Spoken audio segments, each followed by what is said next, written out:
Hello, Namaskar. Welcome back. Freedom from the Nun. This is the book we are reading, and today is the chapter 3. We have already completed chapter 1 and chapter 2. So, before diving into this chapter, let's understand what JK here is trying to say as an introduction. Like, we look at our lives and we see that they are lived in fragments. You are one person at the office and driven and perhaps ruthless, and you are another at home, supposedly gentle and loving. You speak of democracy, but in your heart you are autocratic. You speak of loving your neighbor, yet you are built on competition. This is the state of our consciousness, broken, contradictory. And in this division, this fragmentation, there is endless friction. So, here, let's see what JK is trying to say by understanding our consciousness. So, JK here says, this is the first line of this book, chapter 3, that when you become aware of your conditioning, you will understand the whole of your consciousness. Consciousness is the total field in which, though functions and relationships exist, all motives, intentions, desires, pleasures, fear, inspiration, longings, hopes, sorrows, joys are in that field. But we have come to divide consciousness into the active and the dormant, the upper and the lower level. That is, all the daily thoughts, feelings, and activities on the surface, and below them, the so called subconsciousness. So called subconscious, the things with which we are not familiar, which express themselves occasionally through certain intimations, intuitions, and dreams. So here, what JK is saying that we have division of our consciousness. The upper level is where we are expressing our motives and intentions, desires, and all these things, the joys. But there is something, but we have come to divide the consciousness into the active and dormant, the upper and the lower level. This is very important. Our consciousness is being used at two levels that we generally use, upper and the lower level. So in general, we are aware, or we have the access of the upper consciousness, but we are hardly aware that what is that lower level, the inside level, which in generally we call subconscious. So JK further says we are occupied with one little corner of consciousness, which is most of our life. The rest, which we call the subconscious, with all its motives, its fear, its racial and inherited qualities, we do not even know how to get into. Now I am asking you, is there such a thing as subconscious at all? Now the question arises. Here first JK is pointing out like consciousness and subconsciousness. These two divisions we all have heard about.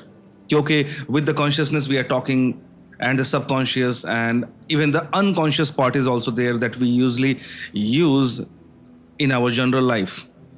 So here JK is asking a very simple question, that is there anything which is called subconscious at all? We use that word very freely. We have accepted that there is such a thing, and all the phrases and jargon of analysts and psychologists have seeped into the language. But is there such a thing? Now question arises, is there such a thing as subconscious that we are using in our normal life? Especially the analysts and psychologists are using it. And why is it that we give such extraordinary importance to it? It seems to me that it is as trivial and stupid as conscious mind. What JK is saying, it seems to me, like here, it seems to me that it is as trivial and stupid as the conscious mind, as narrow, bigoted, conditioned, anxious, and tawdry. So JK further says, is it possible to be totally aware of the whole field of consciousness and not merely a part, a fragment of it? So in generally, what we are here, JK is saying, like for example, this is the complete consciousness. We are accessing this thing in generally, and we are absolutely unaware of this thing. So JK here is just asking a simple question: is it possible to completely access the complete part, the whole consciousness as a whole, not as a fragment? So if you are able to be aware of the totality, then you are functioning all the time with your total attention, not partial attention. This is important to understand because when you are being totally aware of the whole field of consciousness, there is no friction. So here the JK, why he is saying the friction part here? There is no friction when we are using the total field of consciousness. Why? Because in general what we do, we are using some part and we are not using the rest of the part. But we as a whole, as a person, we are the combination of this complete thing. Try to understand this thing. We as a person is the result of this complete thing, this known and unknown part. Now in the known part, this portion, we have some control. But in this part, we have just lost our control. At that time, what this part is thinking, we are totally unaware. And what this part is thinking, we think that we are working according to this thing. We have the access of this thing. But there is also the bigger part, which is controlling us, which is guiding us.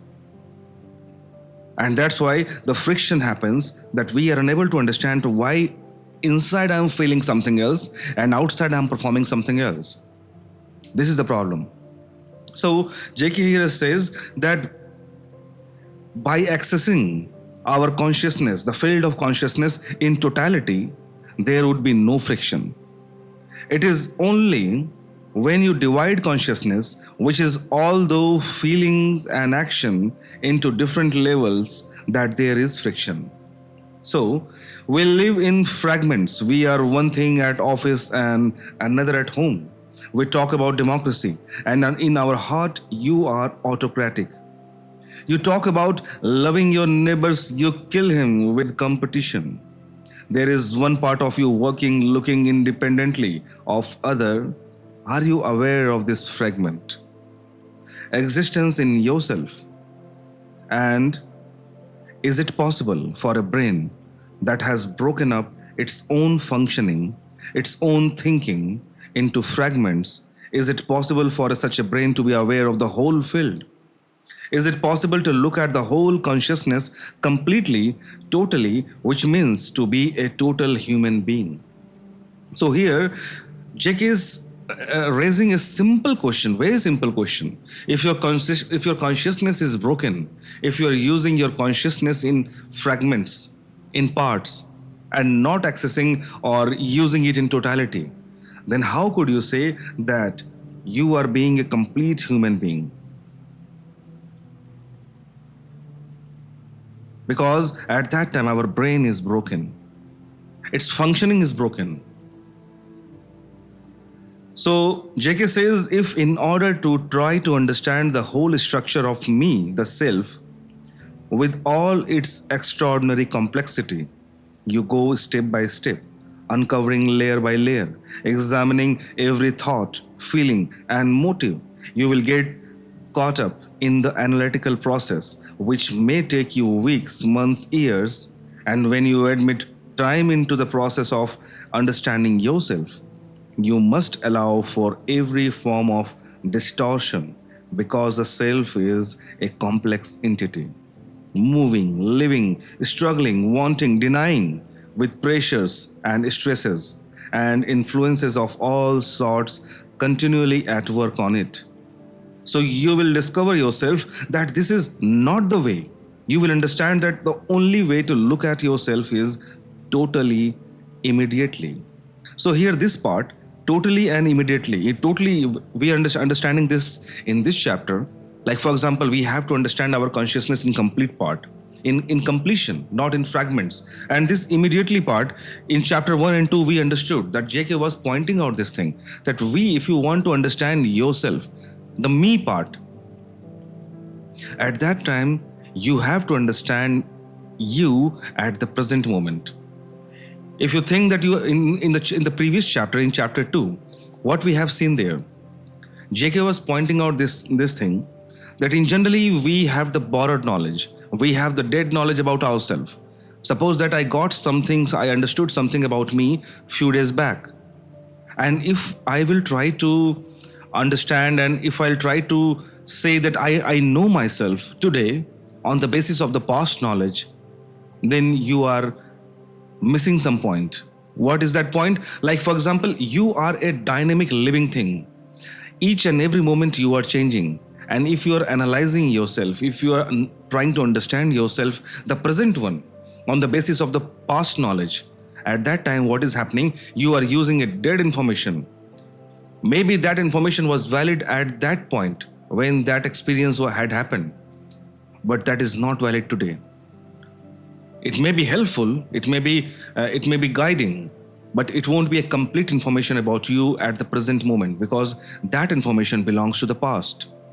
So here, that's why JK is saying that if you're really if you're really trying to understand yourself, then you have to approach it in totality, first of all, and immediately part.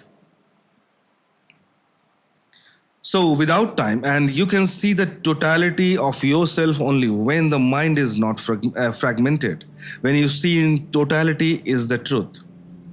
Now, can you do that? Most of us cannot, because most of us have never approached the problem so seriously, because we have never really looked at ourselves.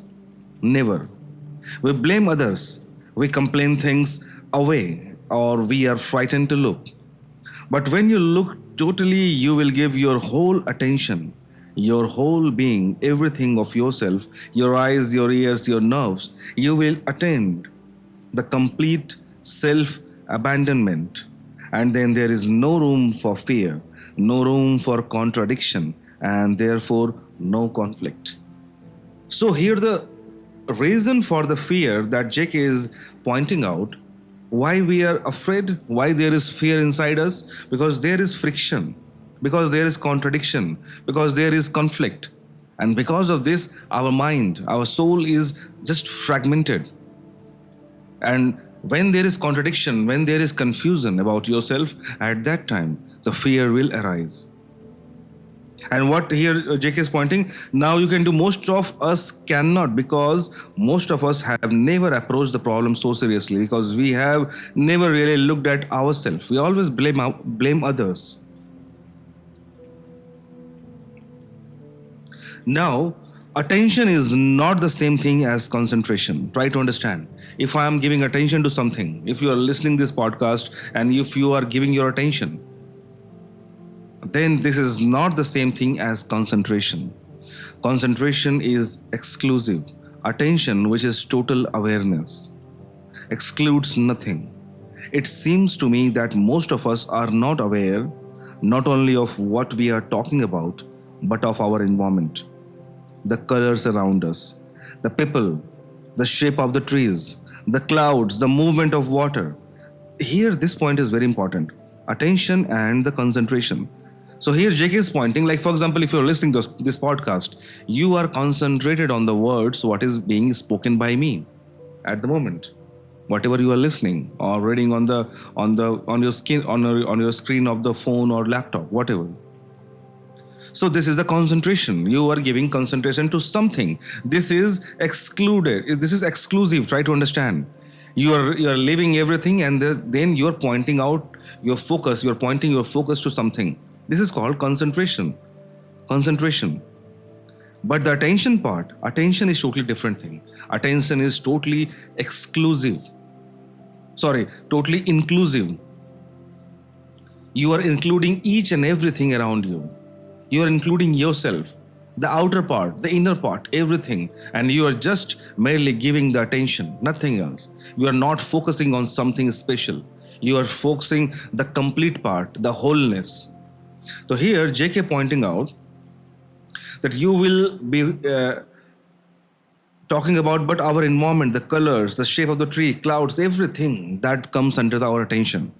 Perhaps it is because We are so concerned with ourselves, with our own petty little problems, our own ideas, our own pleasures, pursuits, and ambitions, that we are not objectively aware. And yet, we talk a great deal about awareness. Once in India, I was traveling in car. There was a chauffeur driving, and I was sitting beside him. There were three gentlemen behind discussing awareness very intently and asking me questions about awareness. And unfortunately, at the moment, the driver was looking somewhere else and he ran over a goat. And the three gentlemen were still discussing awareness, totally unaware that they had run over a goat. When the lack of attention was pointing out to those gentlemen who were trying to be aware, it was a great surprise to them. So it's a very beautiful example given by JK. Like we are talking about awareness, but we actually don't know what awareness is. We are thinking, we are discussing intellectually what is awareness. We are trying to achieve it, but we hardly know what you want to achieve. What is awareness? That is the problem. So that's why JK is saying that all those three gentlemen were talking about the awareness, they were discussing awareness, but they were totally unaware of their own surrounding. That's a irony here. And with most of us, it is the same. We are not aware of our outward things or of inward things. If you want to understand the beauty of a bird, a fly, or a leaf, or a person with all his complexities, you have to give your whole attention, which is awareness. So the whole attention is the awareness. Partial attention is the concentration, I think, here JK is saying. And you can give your whole attention only when you care, which means that you really love to understand, when you give your whole heart and mind to find out. So here, this thing, you really love to understand this. These words are very important. I am understanding here what I understood from this. Like for example, if you really want to be attentive, if I personally really want to be attentive, then what I have to do? I have to be aware of everything, the outward thing and the inward thing. And when this will happen, when I have love to understand my surrounding, my inside part, my outside part, there should be love for that thing. Then only my mind will be that open to perceive, to receive, or be attentive for everything. If I'm not loving it, if I'm not giving any damn, then it won't be possible for me to give attention to everything. So that is why JK says such awareness is like living with a snake in the room. You watch its every movement. You are very, very sensitive to the slightest sound it makes. Such a state of attention is total energy. In such awareness, the totality of yourself is revealed in an instant. When you have looked at yourself so deeply, you can go much deeper. When you use the word deeper, you are not being comparative. We think in comparisons, deep and shallow, happy and unhappy. We are always measuring, comparing. Now, is there such a state as the shallow and the deep in oneself? When I say my mind is shallow, petty, narrow, limited, how do I know all these things? Because I have compared my mind with your mind, which is brighter, has more capacity, is more intelligent and alert. Do I know my pettiness without comparison? When I am hungry, I do not compare the hunger with yesterday's hunger. Yesterday's hunger is an idea, a memory. So very beautiful thing, I will say. I'm appreciating a lot this paragraph. Why? Like when we are, suppose that this example, when we are hungry, then we are not comparing that yesterday how much I was hungry, how I was feeling, whatever the hunger I am feeling at this moment. This is my at the moment experience. This is the feeling that I'm getting at the moment. And I'm not comparing at all what I felt yesterday, what I felt 5 days back, what was the intensity. I will never compare. I just know that this is the feeling of hunger. But when we are talking about that, my mind is shallow, it's petty, it's not that deep. So how do I know? The question arises that it is shallow. We are only knowing it when I compare myself with some other persons, which I find a very bright, intelligent person or very deep thought person. At that time, I say, okay, yeah, you are too intense, you are too deep into thoughts, but I am not that much intense. At that time, we are comparing that our mind, personally, me, I am not that deep, I am shallow. But this is a comparison from the outside, which is totally invalid because there is nothing as such as deep and shallow. What I am understanding here personally, there is nothing like deep hunger and shallow hunger. Hunger is hunger. So JK further says here, if I am all the time measuring myself against you, struggling to be like you, then I am denying what I am myself. Therefore, I am creating an illusion. When I have understood the comparison in any form leads only to greater illusion, greater misery, just as when I analyze myself, add to my knowledge of myself bit by bit, or identify myself with something outside myself, whether it be the state, a savior, or an ideology. When I understand that all such processes lead only to great conformity and therefore greater conflict. So here, try to understand. It is very important. Why? When I'm denying myself. When I am comparing myself, when I'm comparing myself to others. At that time, I am denying who am I, and then when I understood what the comparison in any form leads to only greater illusion. If I'm comparing, when I'm comparing myself, it's mean I am just creating a greater illusion and greater misery.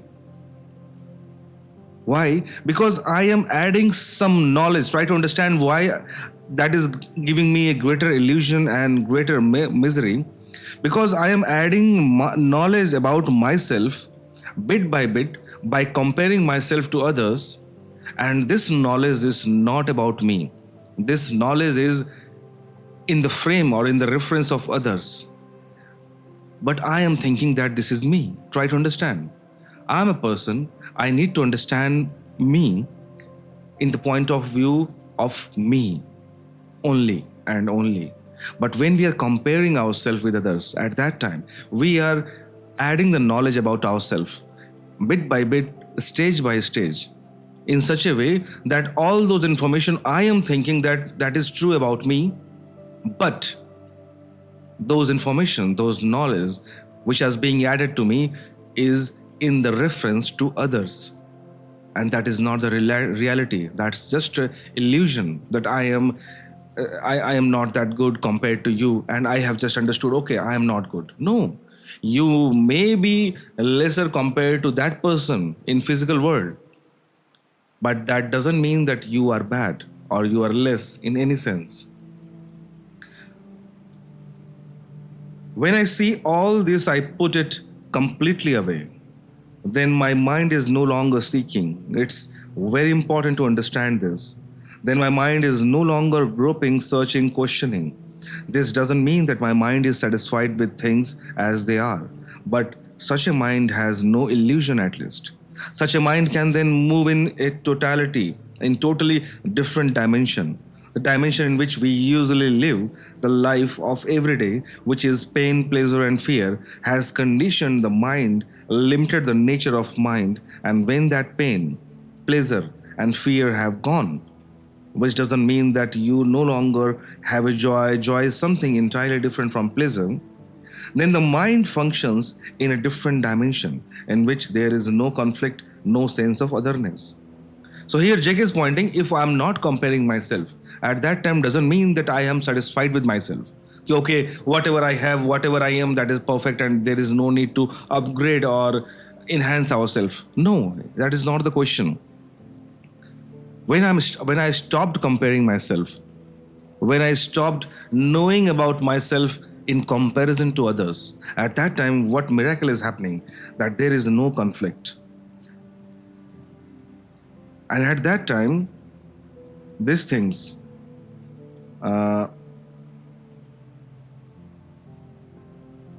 pain, pleasure, fear, all these things have gone. Why? The pain is because of the comparison. The pleasure is because of the comparison. And the fear is also because of the comparison. And try to understand this pleasure has nothing to do with the joy.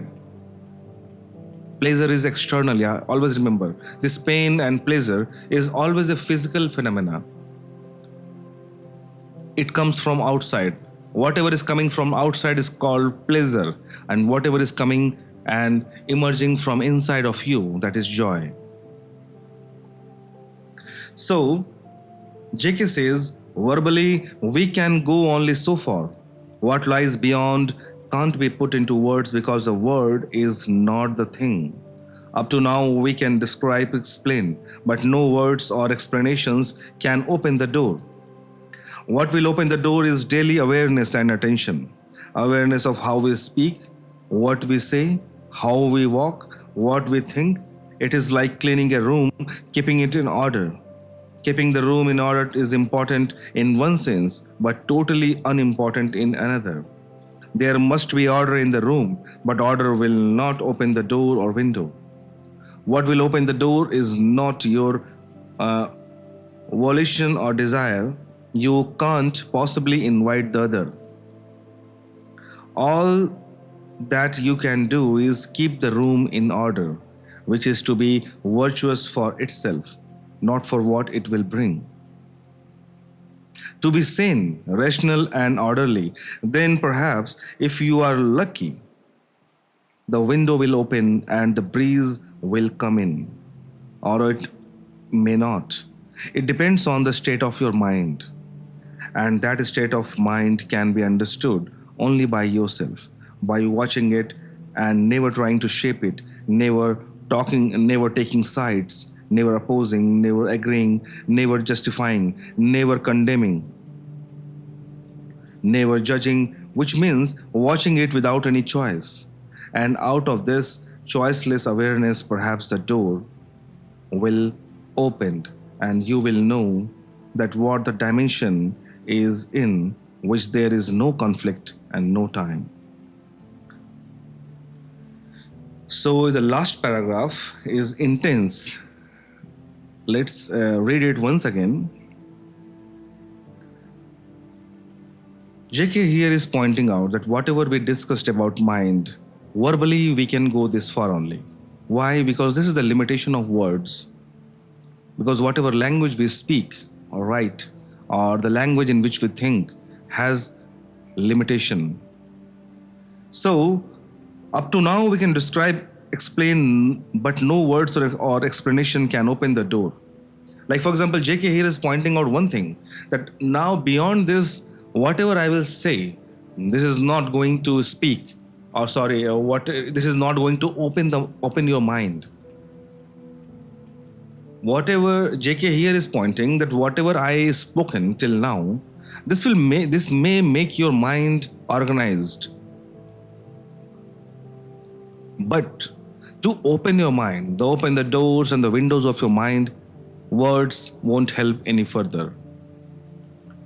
So J.K. here is saying what will open the door is daily awareness and attention. This is very important.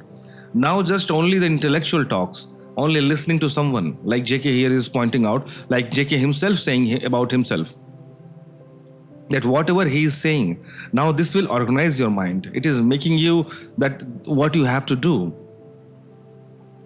But further he says, that points out that to be more really aware of the surrounding, really be conscious about the complete consciousness of you. You need to practice it. Daily awareness and attention.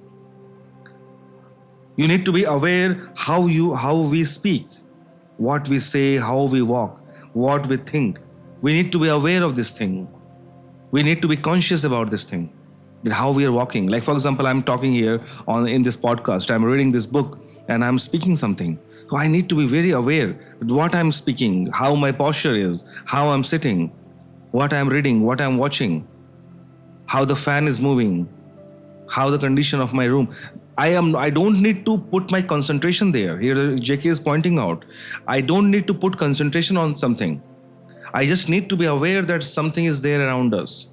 This awareness is not by just seeing. Like for example, through my eyes, I must be watching something. Try to understand. At the moment, I am watching this screen of my tablet. I may be listening the words what I am speaking, but my whole existence, my mind, my body, everything should be aware of my surroundings. And JK is pointing that this we need to practice. That how we are speaking, how we say, how we walk. JK here is giving a metaphor like it is like cleaning a room and keeping it in order. Like for example, whatever words JK has spoken, it's like I have cleaned the room. I have organized your room. Keeping the room in order is important in one sense, but totally unimportant in another. There must be order in the room, but order will not open the door. Like for example, here whatever JK said, this is not going to open your door of your mind, the windows of your mind. Why? Because that need to be done by you, by practicing awareness, by practicing attention all the time. What you speak, how you're speaking, walking, talking, whatever things you're doing in your daily life, that need to be practiced. Then only the doors and the windows of your mind will open. And till now, whatever jargons we have talked, whatever words, whatever intellectual things we have talked, JK pointing out what I'm understanding, that will only help in organizing and cleaning your room of mind. So, to be sane, rational, order, then perhaps if you're lucky, the window will open when you will become that rational, sane, orderly, and the breeze will come in. Then the truth, the breeze of truth, the breeze of God, whatever you are searching, will come in. Or it may not. It depends on the state of your mind. And the state of mind can't be understood only by yourself. The state of mind can be understood only by yourself. By watching it and never trying to shape it, never taking sides, never opposing, never agreeing, never justifying, never condemning, never judging, which means watching it without any choice. So, here JK is pointing out, like for example, you have to use your mind without the biases, which is very important. And why he is pointing out the biases here, I think because in the first chapter, JK was pointing that don't give the authority, don't accept the authority of anyone, any religious or any spiritual leader. Why? Because they will give their own ideas and philosophy and you will be using it as a path. Then you have a bias. You have been molded by someone. At that time, your mind is not yours completely. That is not remained pure. So JK here is pointing that if you really want to be aware, if you want to practice awareness and attention, you need to be unbiased. You need to be unjudgmental. At that time, your mind will see, give attention, will perceive everything, the things as it is. Which means watching it without any choices. And out of this choiceless awareness, perhaps the door will open and you will know that what that dimension is in which there is no conflict and no time. So if you really want to live the life of no confliction, and what conflict here is he is talking about, that consciousness and subconscious concept, that to see, to perceive your consciousness in completion, at that time you need to be unbiased. And for that, you need to practice, or we need to practice, awareness without taking sides. So this was the chapter 3, my friend. I hope you understood something what JK here is pointing out. So I was always thinking to read chapters from JK's book. So this is my first book that I am reading by J.Krishnamurti. I hope I will read future books also. So till now the 3 chapters I have completed. In this book perhaps 10 chapters are there. And I will complete it. I am thinking to complete each chapter every day. So let's see what I will learn. I know he is very famous, he is very good, he has a different approach. And I am personally finding that if you read Bhagavad Gita, the Gyan Yoga, the Gyan Yoga part of Bhagavad Gita, I mean to say chapter 2, Sankhya Yoga, which is called, JK's approach is almost like this. And if you'll read Lao Tse in Tao Te Ching book and the Ashtavakra style, whatever their approach, so all these three approaches are almost matching for me. And I'm not expert in this thing. I'm just a student. I'm learning all these things. So till now, whatever I know, I'm just comparing. So these approaches are like this: Lao Tse and the Ashtavakra and this J. Krishnamurti approach. So I hope you gained some. This video has given you something, given you some values. I hope your time is not wasted by watching this video till now. See you in the next chapter. Till then, stay healthy, stay happy. Peace.